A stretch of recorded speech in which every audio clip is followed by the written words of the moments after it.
thank you for a lovely film.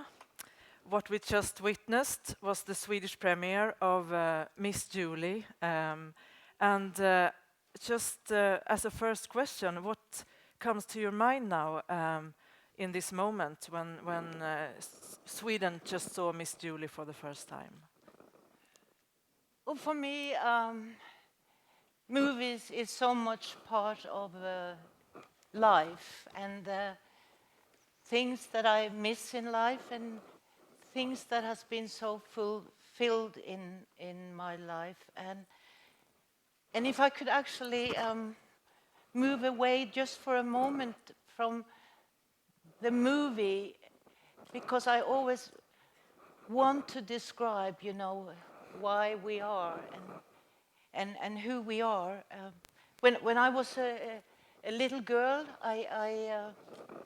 I wanted to be a painter, and no grown-up understood my paintings. It was violet trees and black trees, and the grown-up said, "No, what is this?" And I didn't know what to answer, but my grandmother, and that's why I'm telling this story, because I saw a wonderful movie yesterday about old people and how important they can be in our life, as well as young people and babies and so.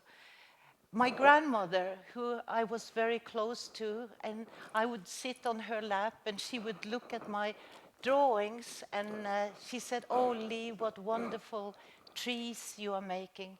And then she would tell me beautiful stories, and I would sit there on her lap, and then I would often fall asleep, and here in the nape of her neck, it was this beautiful smell. And as a grown-up, as a young person, and as a grown-up, I was always looking for someone who could smell like my grandmother, because she died. And I didn't have anyone who understood my trees or understood me that well. And I didn't find her, except when I was your age, I think. I was traveling the world and visiting refugees and so, and this was during or just after the Vietnam War, and we came to an island outside of China called Macau, and there was Vietnamese refugees, and so many stories were told when they were told by people who had been on boats and lost many of their relatives and so. But then part of this island, there was a little place with big fences around, and it was for the people who had leprosy. And I was very scared. I was not going to go in there. It was like today, we are scared of before it was people with AIDS and we didn't know anything. And today it's people with Ebola. And I was certainly not going into a place where people had leprosy. But a monk who was working there came by, and he was doing like this, and I didn't dare to do anything but to go into this fenced off place. And there, almost in the beginning, on the earth was lying a very old lady, and she was lying on a piece of cloth, and she was crying. She wasn't even crying, she was sobbing. And her face was half eaten up, and her hands, it was very sad and also very frightening. And I was not going to bend down and comfort her. And then the monk who was following me, he was looking at me again, and he was doing like this. And so I did bend down, and I did take her in my arms. And the moment I was holding her,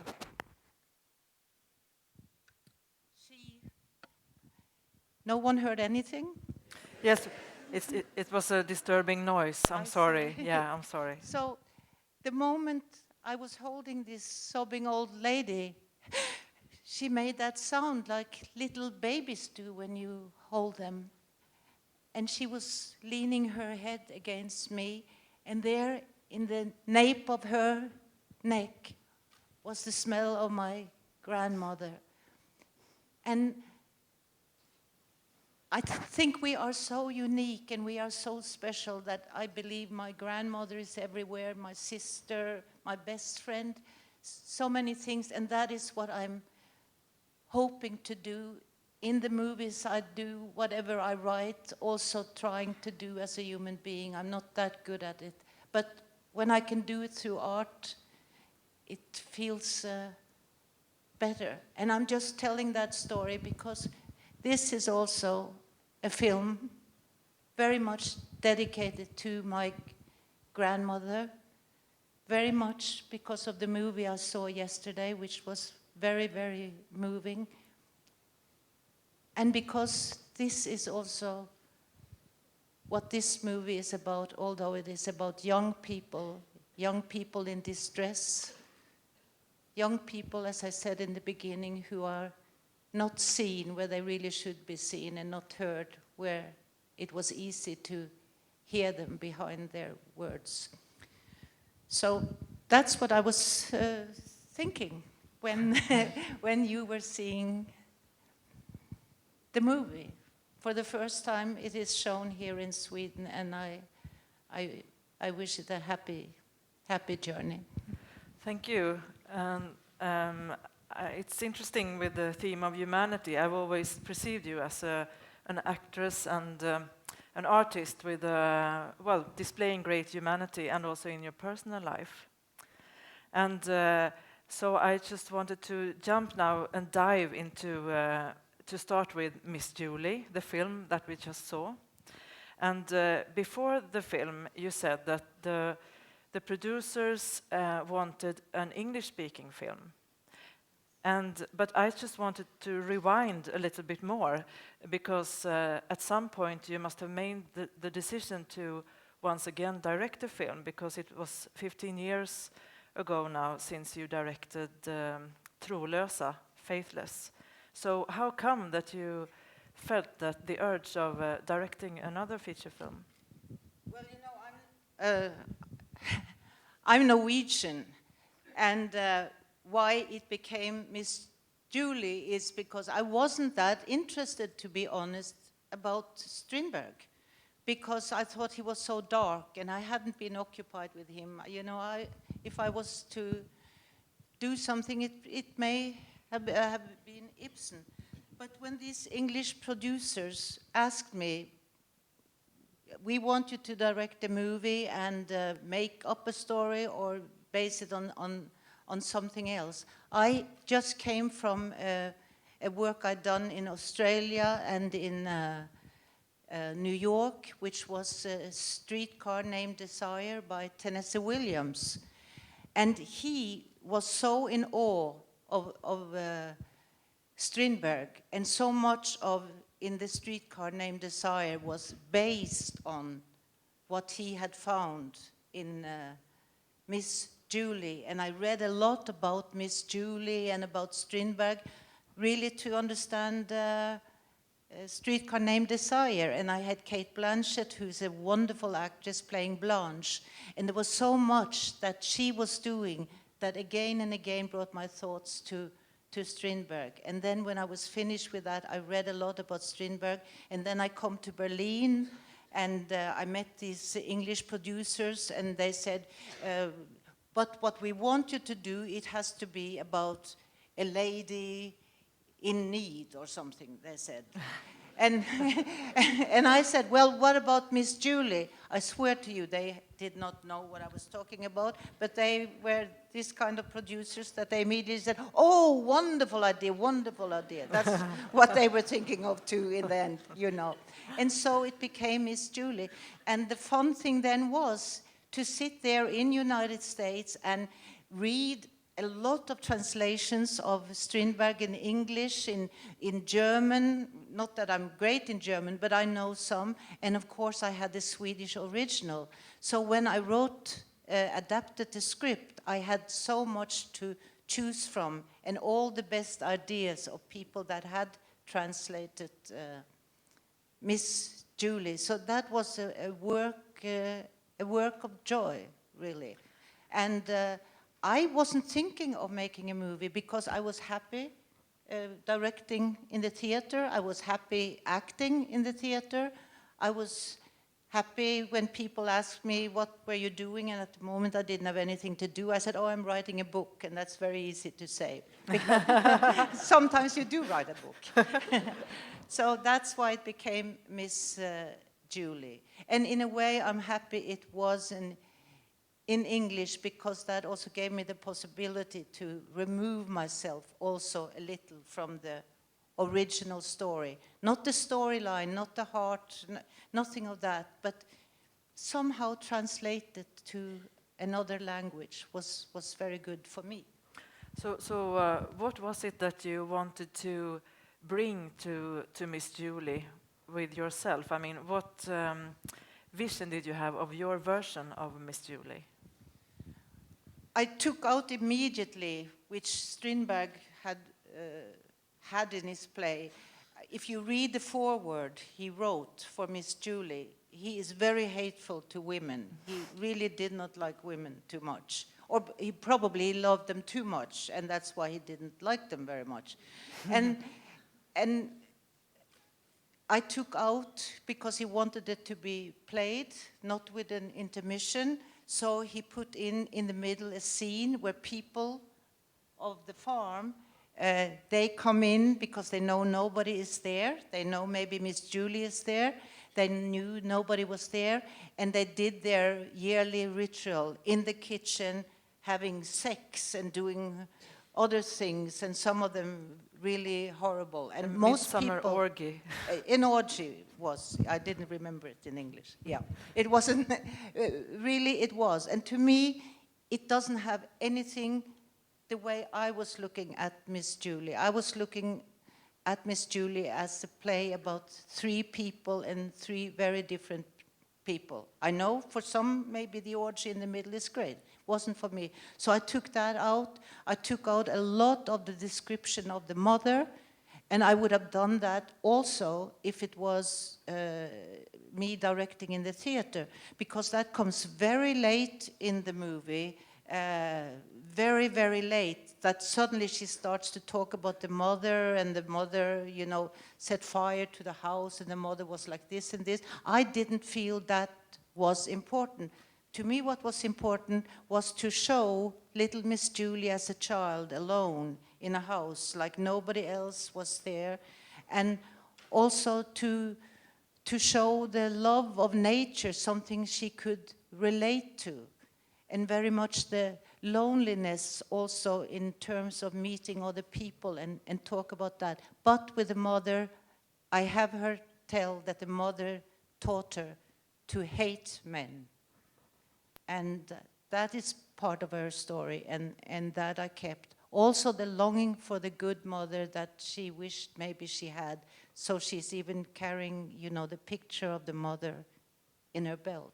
To me, because the prologue in the opening sequence in the film is this kind of scenery with Julie as a kid mourning her mother. To me, that kind of underlined what must have affected Julie in a profound way and made her kind of longing for maybe life after death or something like that. Was that what you wanted to emphasize? Yeah, and I mean, that scene, of course, is not in Strindberg, but that's what I wanted to show. And what does a person do if she is Miss Julie? She first goes to the dance where all the people who worked on the farm were having their free day, not being, you know, overseen by their master. She goes there and she commands them to dance with her, and so you don't do that when you want to be friends with people. And then she chooses to go down in the kitchen, which is really their place of work, and so when she goes there and she starts to ordering the servant around and being rude to Kathleen, which we call her here because it's in Ireland, and Jean is John. And this is what she chose to do when she really would have liked maybe to come in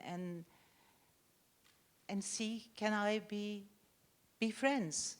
I also have a theory, which I did share with the actors, and which P.O. Enquist has written in a book, that she saw her destiny as someone who is going to die, and she chose the people that could help her in a destructive way to really be self-destructive. She chose the cook of the house and the servant of the house as the most unlikely party you could have, so that your walk around of non-existent, maybe of a longing to die, can be emphasized.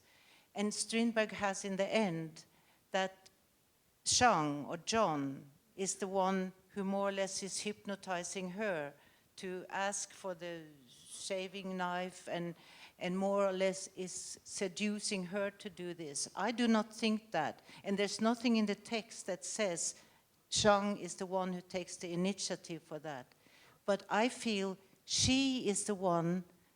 Obviously, he now knows what an unhappy, destructive person she is. You can already see that when she comes in. She's a young woman, but she's a young woman carrying disaster on the inside. She suddenly starts to talk about at the table, oh, do I long to be out? And when I was a little girl, you know, I was in my bed, and my bed would float out of the window, and there would be stars, and it was glittering, and it was beautiful. It would be so happy. I wish I could come there again.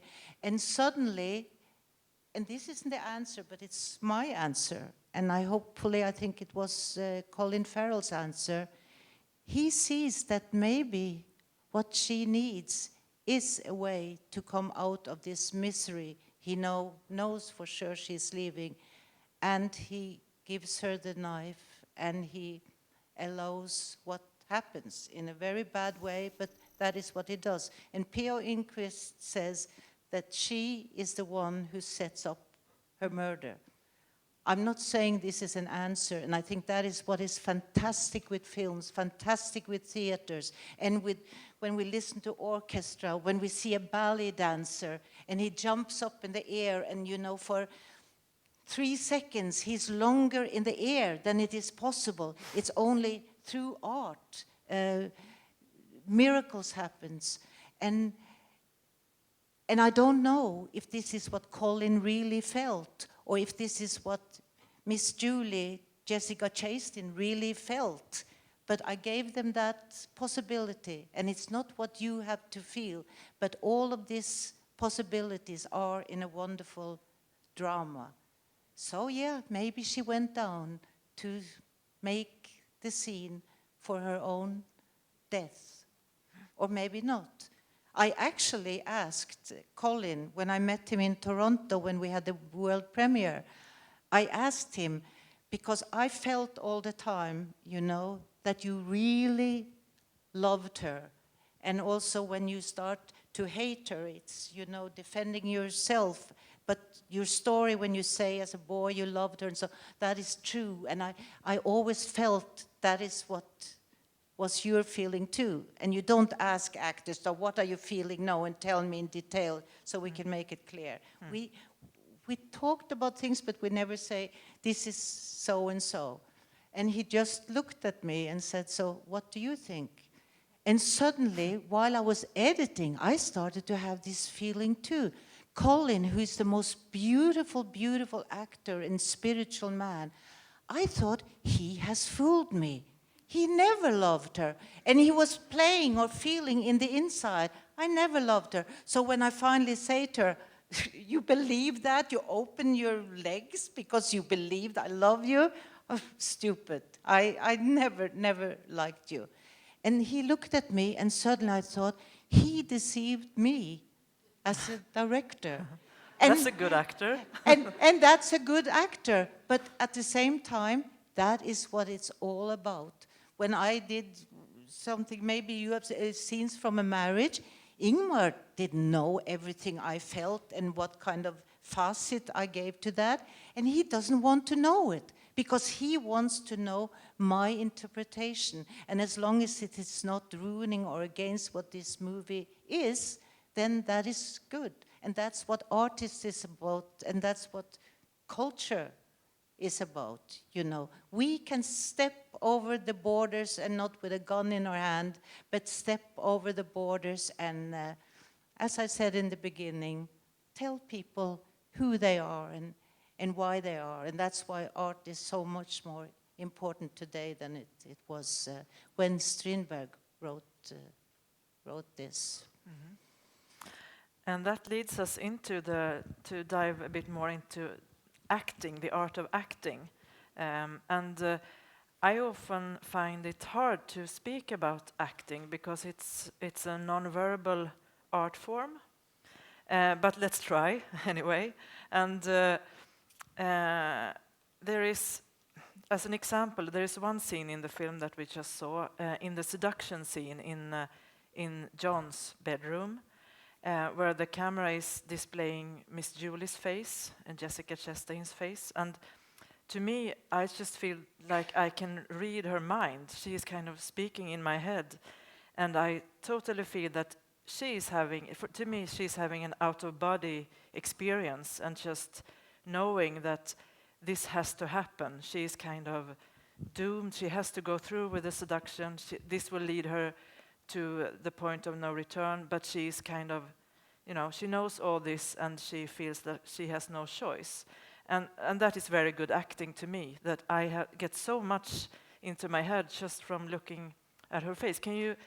Do you agree, and how did you work with, for example, a scene like this? Oh, I agree so much. And for example, when they start hugging there on the bed, something that I had not seen on the rehearsals or when we went through it first, it's suddenly you see her face, and she does a face of absolutely what you said. This I don't want, but I have to go through it. And when I was seeing and sitting with the editing, you know, I was looking at her hands holding around him.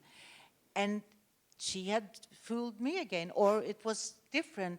And I was saying actually to my editor, you know, isn't it strange? Jessica's so beautiful. She doesn't really know how to hold around a man. Look at those fingers. And I actually thought I should have really seen that. And so, but she is right.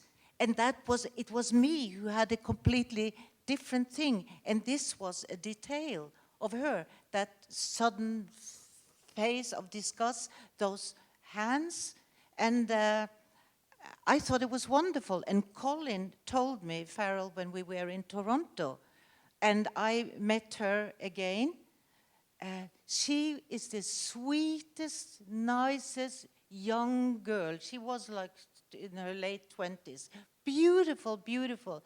But while we were working, she was very, you know, into herself and going to another room and preparing her big sobbing, which I think is so fantastic, and doing a lot of that. So I thought, well, Jessica, she's a very private person too, and we never were together in the evening, neither me nor the actors, and we had only 28 days to do this. And suddenly I have this wonderful, wonderful girl, and she was hanging around me, and her hands, oh, beautiful. She's such a great actress. And she's, oh, Liv and I, and we did this together, and it was so fun. And, you know, she doesn't know what she was giving me and saying to me. And she actually repeated that thing about she was making her own murder, which I was a little ashamed of saying because I thought they wouldn't understand it. But she understood it. And then Colin told me later, you know, she came and said, I'm sorry, because she was bad to him. And I didn't know how bad she was. You know, I saw the acting and so, but we didn't communicate and have dinners and drinking and so in the evening. He said, actually, before they have this love scene, then I saw it and I thought she was rude. I didn't understand she was Miss Julie. They were sitting on the bed and he was telling his story, about the childhood, and he started to cry. He was so incredible, so lovely.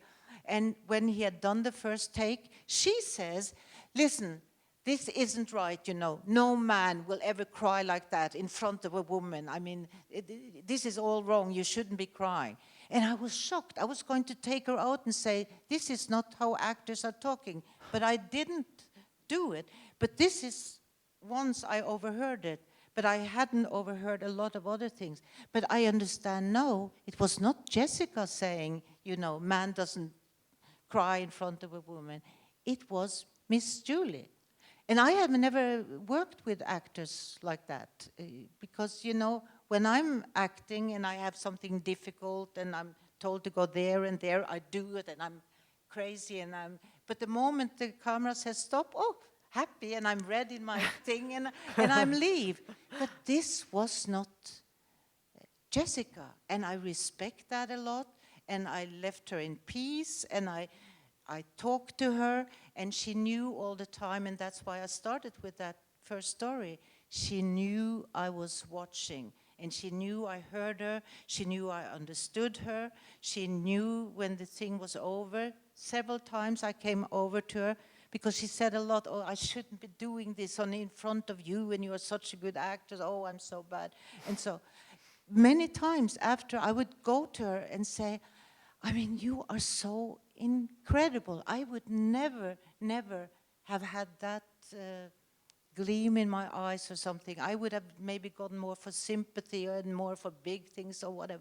So you are fantastic. But she fooled me too. I thought it was Jessica who didn't know how to hold her on a man. And that is the truth. If you think that a director is doing everything, it's absolutely not true. And as an actress, I often could feel that, you know, the director gets all the wonderful thing. And I started also to be very tired of being an actress. But once I came on the other side and became a director, I really realized how important an actor is and how important the creativity of an actor is. Tremendously important. And everybody will say to me, because I've worked with Bergman, Ingmar Bergman, and you know, you must have learned all directing from him and how to make the actors good. That's not the truth. What I learned from him was he's a genius director. He's wonderful, wonderful. But what he gave me and other actors is trust. And he picked the actors that he knew they would read, they understand, they feel, they have an experience, and then they go there.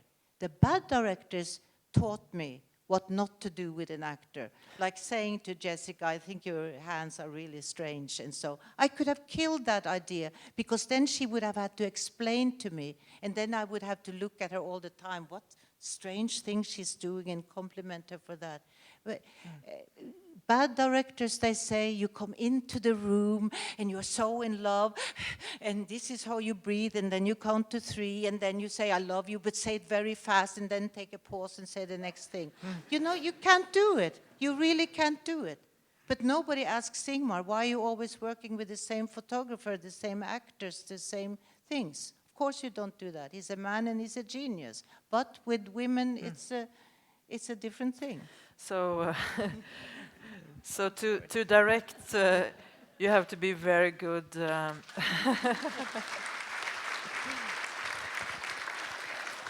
So, in short, you have to be very attentive and listening as a as a director. That's what you're saying. You have to be very, very careful, because you are working with tremendously sensitive people. And now I'm talking about good actors. I mean, if you have a bad actor, you see it immediately, and then you have to talk to them. But if you're an okay director, you pick the good actors. You pick the good cinematographer. You pick everything that will fulfill your frame of a movie well. And when you took the step from acting to directing, it was in the it was in the 90s. In the beginning of the 90s, you directed your first feature film, Sophie.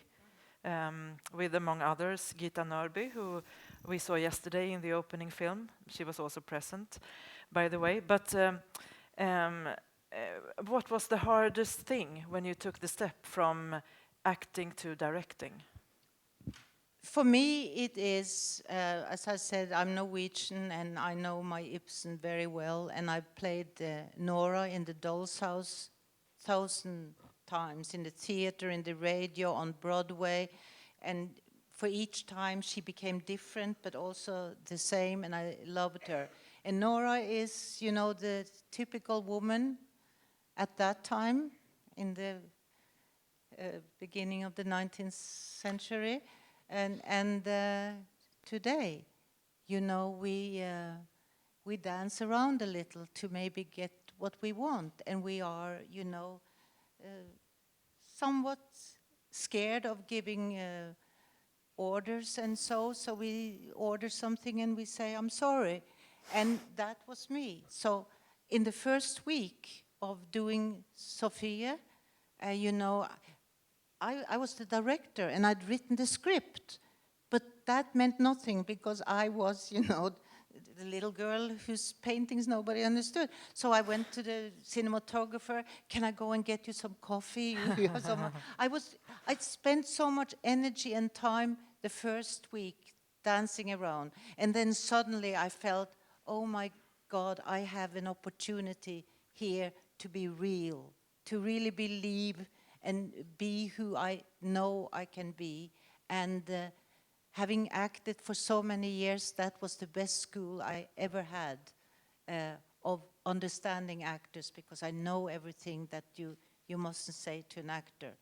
And can I tell you a story? Of course. Well, and that's Ingrid Bergman, who I worked with in a Ingmar Bergman movie, Streetcar Named, no, that was Kate Blanchett. Yeah, Autumn Sonata. Autumn Sonata, and we did it in Norway. And I took such pride in Ingrid Bergman as an actor, but not as much as I took pride in her as a woman. And a scene that explains what I'm saying is, it was a movie about a concert pianist who travels the world and is applauded and is fantastic. She had a child at home, being me, and for the child that I was also into grown-up life, she is angry and hates the mother for everything that happened in her life, because the fault was the mother who traveled around and was an art person. And both Ingrid and I, who obviously both of us have traveled around and maybe weren't always the storybook mother, we said, can't you put something more sympathetic that the mother can say and understand? and he said, no, and he doesn't even like to be asked those questions, which I know. But Ingrid didn't know that. So already on the first reading, you know, every other sentence, she said, but she can't really say this. Can we change this a little? And Ingmar did not like this. It was almost he would put it down, the movie then. Oh. Then came, but then Ingrid and I asked, but can we act, you know, the way we want to, with this in our hearts, that, you know, to be a working mother isn't necessarily very bad. Oh yes, you are actors, said the genius who was always doing films and so, while he had women and children himself. But we know more about that. And so came this wonderful scene where I go on for 3 pages, a monologue to the mother, and so angry, and look what my life has been because of you. It has been miserable, and I've been sick, and nothing is happening in my life, and I've been a bad mother. Everything is bad. And it was a wonderful monologue, 3 pages, and this was during a whole night. I'm telling my mother how bad you were. And Ingrid is just to stand there and listen. And when I read the script first, I thought, oh my God, if I had been the mother, because I thought I was a better actress, really, right then, than Ingrid was. I would, you know, having all this, you know, and then all she says is, please hold around me, please love me. And I thought, oh, I would say it and people would cry and they would be so moved and it would be fantastic. So comes the day when we are doing it, and because it's on me, because I have all the lines, I do all my lines, and incredible, the hate and everything coming out. And then Ingmar turns the camera and the light, and it's to be on the mother. And Ingrid is standing for a while. And then she said, I'm not doing it. I want to smack her in the face and leave the room.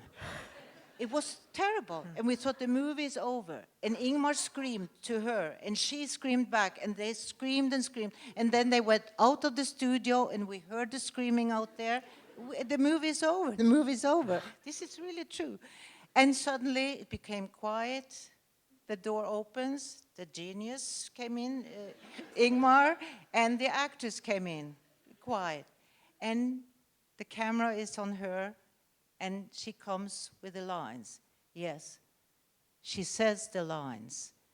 But the face that says the lines is the face of every woman you can think of that feels she is poorly excused for having to say, I'm sorry, I said yes to myself, I'm sorry. And I've seen that face many times when I sit with girlfriends and so, and they feel sorry. I've been with me bringing chocolate to the cinematographer. I've seen it. But she showed that face. It was full of anger. This is the last time I'm doing it. It was absolutely fantastic. And Ingmar smiled. He was really happy. And that's not why he did this. That's not why he did it. It was Ingrid who did what she was told, but she put her fingers on it, like the other one. And yeah, unforgettable. But they never liked each other because it was difficult for him, and I can understand that now when I'm writing myself, and people put question marks on what I'm doing and say, why are you writing like this? What is this? And so it's horribly hurtful. That is because I don't know what it is on the other side when you are the writer, when you are, and for him worse than ever because he is such an incredible director and writer. You mentioned A Doll's House by Ibsen, and also, of course, Miss Julie. They are like classics, real theater classics played all over the world over and over again. But what I've been thinking is that now these plays are, well, obviously they capture new audiences, like magic for every new year. But still, the setting is a time when conventions were much harder on women, what a woman could do or could not do. But so I've been thinking, what would have happened with Miss Julie, the drama between Jean and Julie, if it wouldn't have been a catastrophe to have sex with a man outside of marriage, and also over the class borders. I mean, because that is where we are today. But on the other hand, so it could have been easier. But on the other hand, this is where the hard part begins, when you have to make all the choices yourself. Have you been thinking about, I mean, what happens with the drama when you put it in a modern context? I think very much would have been the same because she did not take her life because of the class. She did not take her life because she lost her virginity, and who knows, I'm not so sure she was such a virgin. She came in of the door the first time she's standing there with something within her, a dream of a serenity, of some kind of peace, of something where she feels she's accepted. And for her it was serenity. We see it as a child sending flowers down a brook, and we see it as the grown-up, actually, when she is there in the end. And I'm really not for, one maybe should help in suicides or excuse suicide, and that is a very good solution. But for a moment in time, for this woman, she found a serenity. There is something peaceful in the way she's doing the flowers, not because everything he said, that was maybe just a confirmation, not because they made love. Maybe she was a virgin and that was the blood on her hands. Maybe it was in the month where she was completely unstable. She made that choice because that choice had been part of her forever, just like Hedda Gabler. And in a way, I think it is described better by Strindberg than Ibsen's Hedda Gabler, that in the end, the suicide for her was her salvation.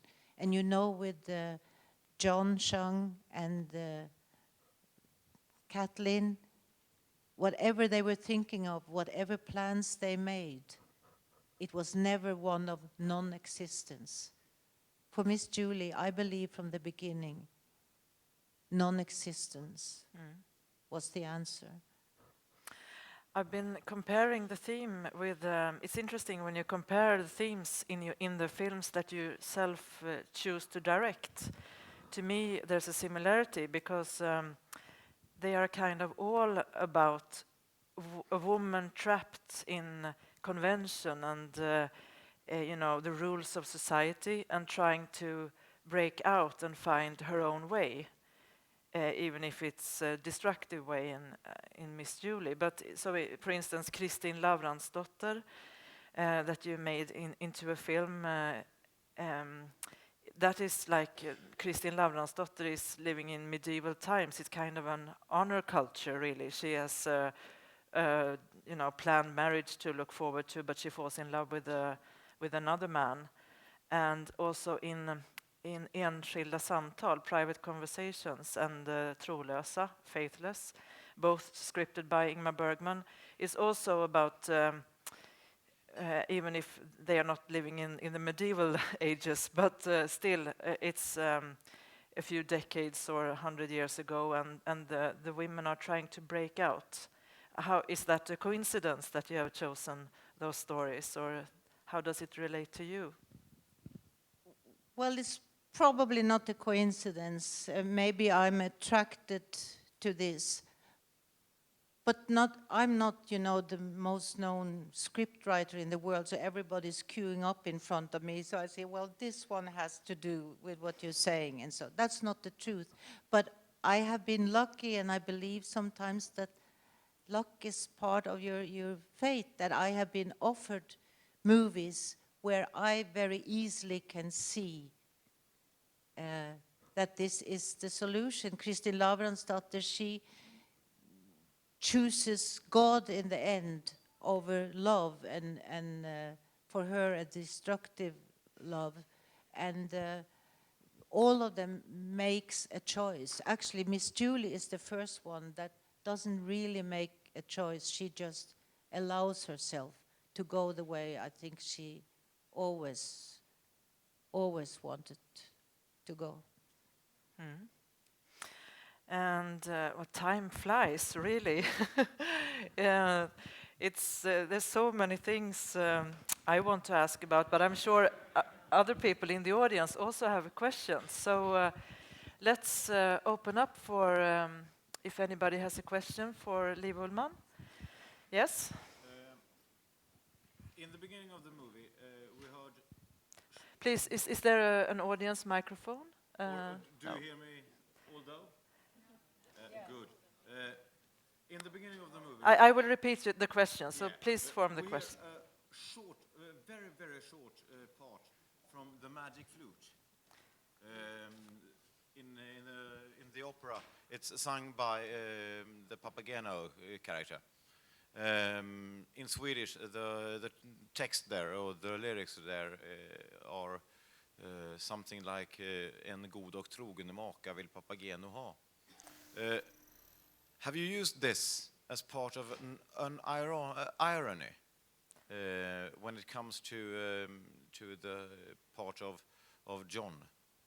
And Another question, while we are on the subject of this movie. It's better to just pose one question, so we can let Liv good. answer. So the question is about the music in the film. If the theme from the Magic Flute, if it was used with some kind of irony because it's about a faithful mother or something. No, it was no irony, but it fitted in, and it was. Ingmar himself, he also wrote about Midsummer Night, and I've stolen a couple of lines where he says, he says, my father taught me about what Midsummer Night is, and I stole those lines that he says my father told me. So it's very few people have ever heard that and seen that. So for me it was hello, Ingmar, somehow. And for those who know, you can have those thoughts, and then those thoughts for you are right. So it could be irony, but not from me. So is there another question in the room? Yes, there's one over here. It's better if you okay, if you yes, I can if you pose the question, I can repeat it. Yeah. Yes.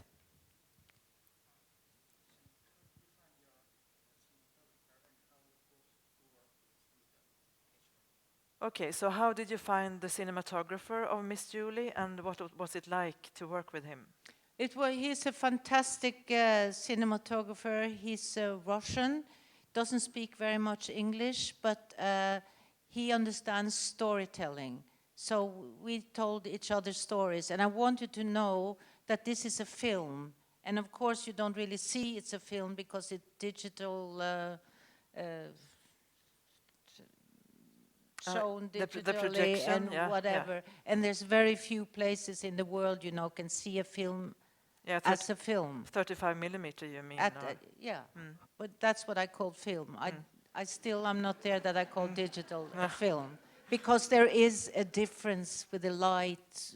It happens right now in this incredible, whatever the name is, a celluloid, the celluloid, what is happening. And the picture, it tells a little more. It's the ballet dancer, he's only 1 second up in the world, and the other one is 2 seconds up. So we had a very, very good connection, but the language could be a trouble at times. But he's a great cinematographer. Did you like him?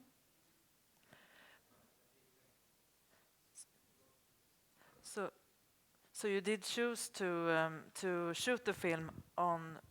Was it shot digitally or on film? No, on film. It then was transmitted. shot as a film, and nobody wants to do that anymore, and there's nowhere where you can see it. But that was my other thing to Ingmar, because his last movie was called Saraband, and they talked him into doing it digitally, and he didn't really know what would happen, and it wasn't what he had thought it was. And I think that's a big reason why he didn't do another movie. He was very disappointed with the results and what happened to him doing it digitally. Very much meant that he had to sit in a corner and look in a monitor instead of standing by the camera. So I felt, I wanted to show Ingmar that they promised me I could do it 35, and I'm gonna do it. And as much as I dance around and agree on other things, this was going to be a movie. And I'm very proud of it. And it's like a photo book. And to see it in a theater, although this is maybe not the real screen, I don't know. But even though you're seeing it digitally, it is celluloid, and it is film theater, which is the way I like to do movies. And a cinematographer who makes filming an art and is not ashamed of that. Wonderful movies are made digitally. I'm not saying that. This is not. So how are we with time, Paula? Is it... One more question. yes, do we have one more question from the audience for Liv Ullmann? Yes, over here.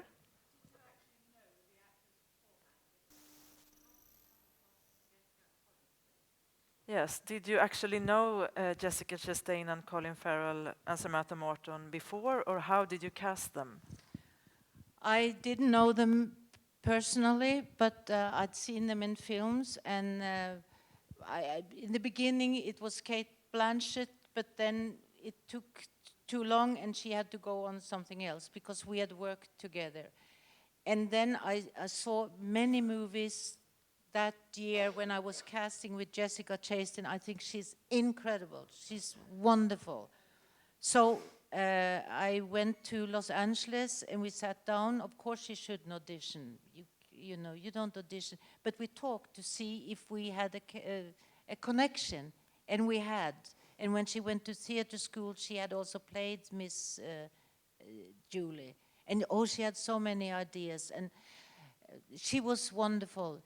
Colin Farrell is so different from what one thinks he could be, but I'd seen one movie, Die Brücke, where he was fantastic and different, and he had the looks, and I didn't want a macho man, you know, and everybody almost who's playing him, they are this big, wonderful macho man, and when she orders him around, oh yeah, and he, you know, it's about that. This is a guy, you know, pretty, yeah, but he has been told too many times, so he does what he's supposed to do. He has the uniform that is making this of him, and at the same time, it comes out, and slowly and suddenly, the hate, when he really is confronted with something he doesn't want to be confronted with, he wants to be controlled, and she stops him. Yeah, the hate comes out, but also the absolute truth of love. I believe that he loved her, although, you know, I'm in doubt that he believed that.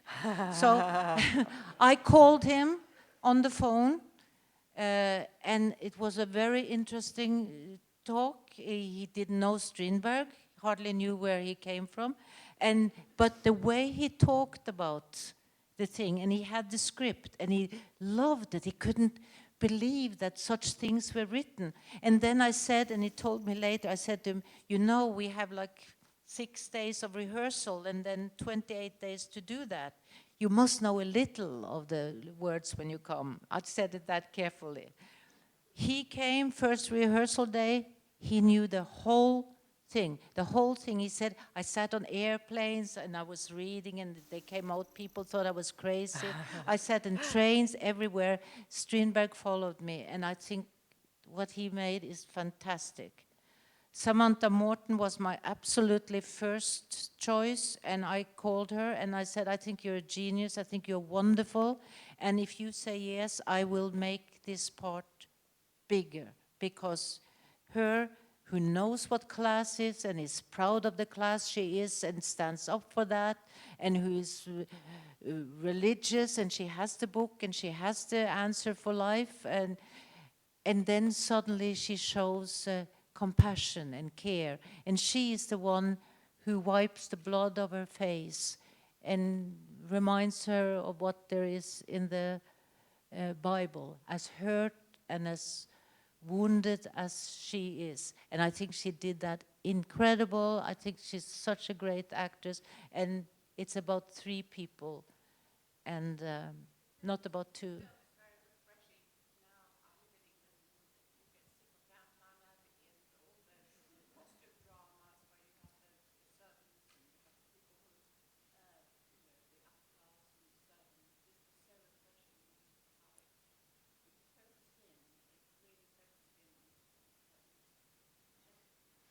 Thank you. So I'm going to take the liberty to pose the last question myself, but I think I'm speaking for all of us. When can we see you again in a film or in a theater or as a director? And please tell us of something you will make soon. Well, I got an offer, which I said yes to and which I will do. And that's different, because now I've made several movies based on books or based on plays. no, I'm going to go the other way, because it's not my idea. It's the head of the Riksteatret in Norway and the National Theatre in Norway to make a theatre play of private confessions. And when Ingmar wrote that, we had just got faxes, and he was faxing me so many of his thoughts, and so I have so much material. Oh. And I got the diaries that he wrote, he gave to me when he was writing that, and so the director gave it to an actress and asked her to direct it. And he could have directed it himself, but he said, I'm not religious, I know nobody else, you have to do it. And I mean, he's written the play. But, and then I will translate it into a stage work and co-production Riksteatret and the National Theatre in Norway. And then Dramaten is now interested and wants to be part of it. And they will open their first Bergman. Oh, at the Bergman Festival in Stockholm. It's next year, right? Yeah. Okay. And so I'm very happy about that. And since I'm always asked about Ingmar, it's better to work with him, you know, then so I have something else to say. So that's what I'm going to do. So the world premiere will be in Oslo or in Stockholm? No, in Oslo. In Oslo. Yeah. Yeah, so we will all have to go to Oslo, but yeah, but then we come to Dramaten. That's nice. And maybe we come here. You know. Yeah, please do. Yeah. Thank you so much, Liv Ullmann.